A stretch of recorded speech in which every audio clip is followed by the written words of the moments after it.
10 seconds to start the dictation. 5 seconds to go. Start. So far as the government policy is concerned, we find that a sum of rupees 4 crores has been allowed to be invested this year. We do not know how it is to be used. We have been told that during the period 1948-53, nearly rupees 35 lakhs have been allowed to be invested in textile machinery and generally in the textile industry. We have seen to what extent cotton and jute have been dominated by the national capital and to what extent they play the role as against the demand for them. We know further what the government is doing in regard to these industries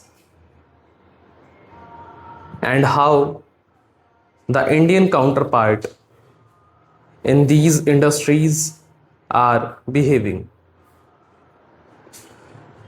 Then why this further penetration of foreign capital?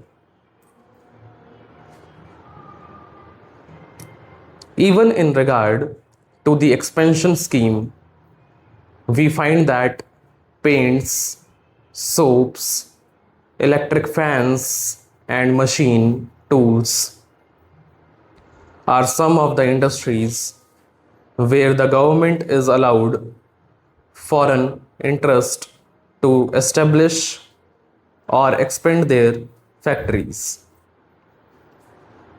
It will adversely compete with the production of the country when the indigenous producers do not find any market in this sphere.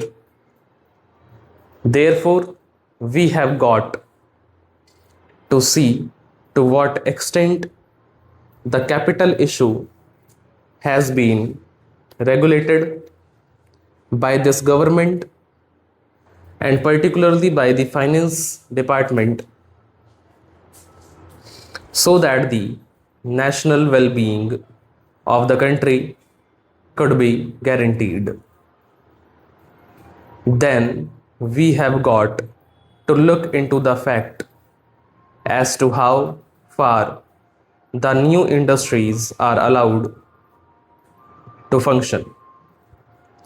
So far, the new industries, as the oil refineries are concerned, some of them have been established and some more are going to be established very soon. In the control of the administration, the Indians have no share. There are only preference shareholders and they have no voice in the management. So far as the administrative aspect in this industry is concerned, the most important part of it is the technical know-how. They do not guarantee that they will train the Indians. That means they say even after 20 years, we will have to face the problem of the know-how in respect of the oil refineries.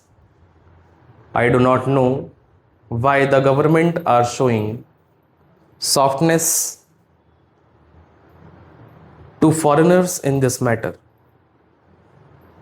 Then we have another investment in collaboration with the Indian chemical industries for the manufacture of civil explosives. Here, as far as I have gathered, only 20% is going to be Indian capital. The majority of the shares will remain with the Indian chemical industries. Nobody else has been allowed to make any investment. It would have been better if other companies and private individuals had been given an opportunity to purchase the shares. Stop.